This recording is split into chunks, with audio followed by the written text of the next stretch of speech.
Le Christ est ressuscité. Oui, il est vraiment ressuscité.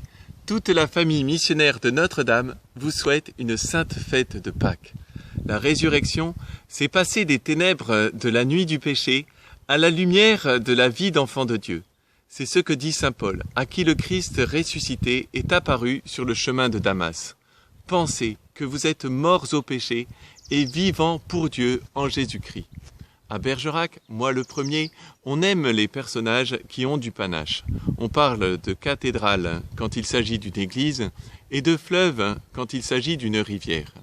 Mais aujourd'hui, je vais vous demander de descendre la Dordogne, de traverser l'Atlantique pour vous parler d'un Indien, d'un colosse, sans exagérer, qui porte sur la tête non pas un panache blanc de quelques plumes, mais toute une coiffure de chef indien. Il s'appelle Beaulieu. Pour lui, comme pour nous en ces jours, la croix a été dévoilée et le Christ a manifesté sa victoire dans son cœur. Maintenant que nous avons traversé l'océan et que nous sommes arrivés au Canada, il ne faut pas remonter le fleuve Saint-Laurent vers les chutes du Niagara, il faut aller plus haut encore, vers le nord, remonter la rivière Eau Claire, jusqu'à un lieu où l'on est obligé de porter les canoës sur la rive pour aller plus loin. C'est le portage de la Loche. C'est le lieu du rendez-vous. C'est là que Jean-Baptiste Thibault va à la rencontre des Indiens. Tout le monde passe par là. 2 compagnies marchandes de fourrure arrivent, celle de la baie d'Hudson et celle du Nord-Ouest, avec leur chargement de peaux, d'ours bruns, d'ours noirs, d'ours blancs, de renards, de castors et de visons. On vend des armes, de l'eau de feu, des provisions et des vêtements. Beaulieu est là. Qui est donc cet Hercule indien, avec des mocassins aux pieds, de la peau de renne sur les jambes, avec un pagne et une veste de cuir. C'est le fils d'un Français et d'une Indienne. Depuis sa naissance, comme ses cousins du Grand Nord, il ne voyageait qu'en courant ou à cheval. Quand enfant, il a tué son premier lapin, sa famille lui a fait une fête. Ouh! Et quand adolescent, il a tué son premier bison, il a été considéré comme un adulte. Il est excellent à la chasse. Avec ses amis, il s'est procuré des carabines venues d'Europe. Et avec son cheval, il poursuivait les troupeaux de bisons en fuite. Mais la chasse n'est pas son métier. Quel est donc le métier de ce chef de famille? Il était belé, pour la compagnie marchande de fourrure du Nord-Ouest. Belé, cela veut dire qu'il faisait 4 métiers à la fois. Garde du corps, agent de sécurité, convoyeur de fonds, vigile des entrepôts de fourrure.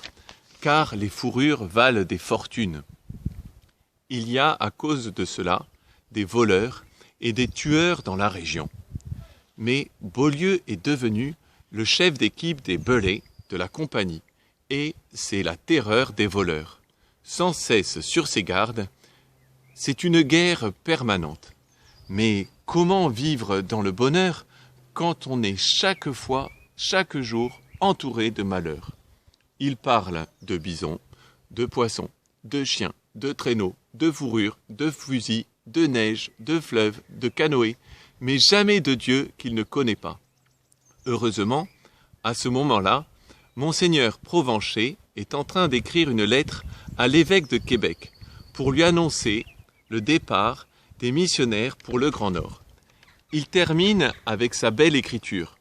Vous verrez la parole de Jésus qui a dit que le signe adorable de la croix attirerait à lui tous les hommes va se vérifier.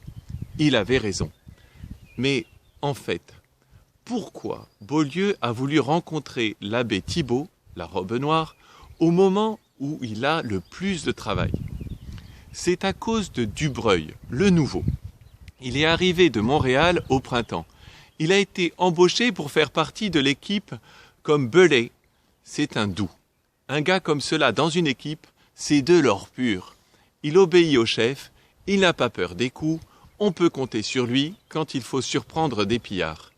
Mais surprise, le soir, devant sa couchette, il met les 2 genoux par terre et termine sa cérémonie par un signe comme ça. Mais qu'est-ce qui te pousse à faire ça, Dubreuil? Qu'est-ce que tu fais? Je parle au bon Dieu et à la Vierge Marie. Est-ce que moi, je pourrais connaître Dieu et la Sainte Vierge? Les aimer et les prier comme toi? Accrochez-vous. Les premières leçons de catéchisme ne sont pas faciles. Dubreuil commence.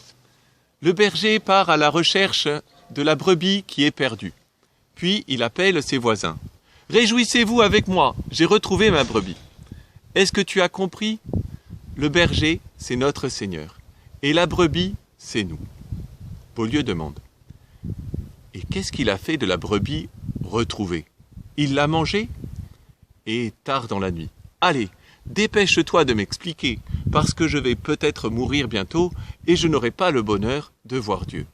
La nuit suivante. Raconte-moi les histoires que tu connais, ce qui est arrivé à Jésus. Moi, je ne connais pas Dieu. Enfin, l'abbé Thibault annonce sa venue. Alors Dubreuil dit à son chef, « C'est lui qui est le prêtre. Il te dira ce qu'il faut faire pour servir le bon Dieu et sauver ton âme. » Beaulieu prépare un canoë, long et large, pour toute sa famille et part au rendez-vous. Alors, on construit une tente. Ça y est.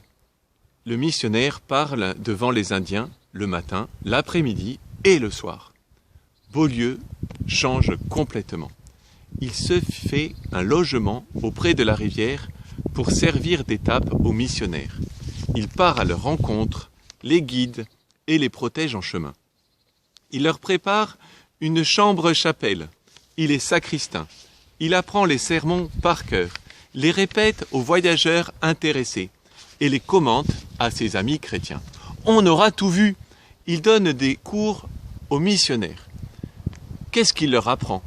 Le langage des Indiens. Même à Monseigneur Grandin, qui devient son ami. Ce soir-là, ils se promènent tous les deux au bord de la rivière. Ils sont frappés par la beauté du lieu. Non pas par un pic surplombant les gorges de la rivière, ou un roc servant de promontoire, c'est une avancée de terre sur la rivière, un cap de sable et de gravier. Un cap, que dis-je? C'est une péninsule à leurs yeux. C'est l'endroit idéal pour planter une grande croix que l'on verrait de loin. Les voyageurs sur la rivière ne manqueront pas de la contempler. Malgré son âge, Beaulieu déplace 2 énormes bois depuis la forêt, et Monseigneur Grandin, avec son plus beau surplis, bénit la grande croix avec des aspersions d'eau bénite. C'est impressionnant. Tous les jours, le colosse vient s'agenouiller au pied de la croix pour réciter le chapelet. Tous les jours, même sous la neige, il enlève son chapeau et prie pour ceux à qui il a fait du mal, pour sa famille et pour les défunts. Parfois, on le voit pleurer. Souvent, on l'entend murmurer. « Ah, si j'avais connu le bon Dieu plus tôt, comme je l'aurais aimé. Pardon, mon Dieu, pour mes péchés. » Pour réparer ses péchés, il accueille tous les enfants abandonnés et il prend soin de ses petits orphelins, car les tribus indiennes refusaient de nourrir les orphelins. Et, avant la venue du Père du Port et des religieuses racontées par sœur Raphaël, si l'on compte bien, il en a sauvé une centaine. Il leur apprenait le catéchisme et la chasse. Maintenant, il sent ses forces disparaître. Il a vu déjà 100 fois les lunes de printemps. Il commence un grand voyage, le dernier grand voyage. On est obligé de l'aider à marcher. Il guide ses amis avec une mémoire intacte. Là, ici, j'ai fait du mal à telle personne. Là-bas, j'ai fait cela à votre grand-père. Je vous en demande pardon. Dans cette caverne, votre père est enterré. Je viens prier pour lui. Il a demandé pardon à tous ceux à qui il avait fait du mal. Il a dit ses regrets à tous ceux qui l'avaient scandalisé. Peu après son retour, il mourut paisiblement, les yeux tournés vers la rivière, vers la croix, plantée dans le sable, au milieu des galets. Aujourd'hui, ces fêtes, que dis-je, ces solennités. Chaque famille organise, comme elle l'entend, ce jour de fête et de joie pour le bonheur des petits et des plus grands. Mais pendant le temps pascal, il faudra penser à transmettre autour de nous cette joie de la résurrection, bref, à être missionnaire. Il est important de dire aux enfants que dans de nombreux pays, il y a des personnes qui ne connaissent pas Jésus, en citant des noms de pays en exemple. Et comme il faut dire la vérité aux enfants, il faudra dire même en France. Avec les plus grands, il faut se poser les questions des raisons de l'incroyance. Les adolescents diront « Objectivement, il n'y a pas de raison de ne pas croire ». Et ils auraient raison. Mais je donne ici 3 indices d'obstacles à la foi. La négligence au catéchisme et dans la formation chrétienne. Des erreurs graves dans l'enseignement de la foi. Et sans oublier les mauvais exemples dans la vie des chrétiens. Pour tous, aujourd'hui, nous devons accueillir les consolations spirituelles du Seigneur avec une sainte joie.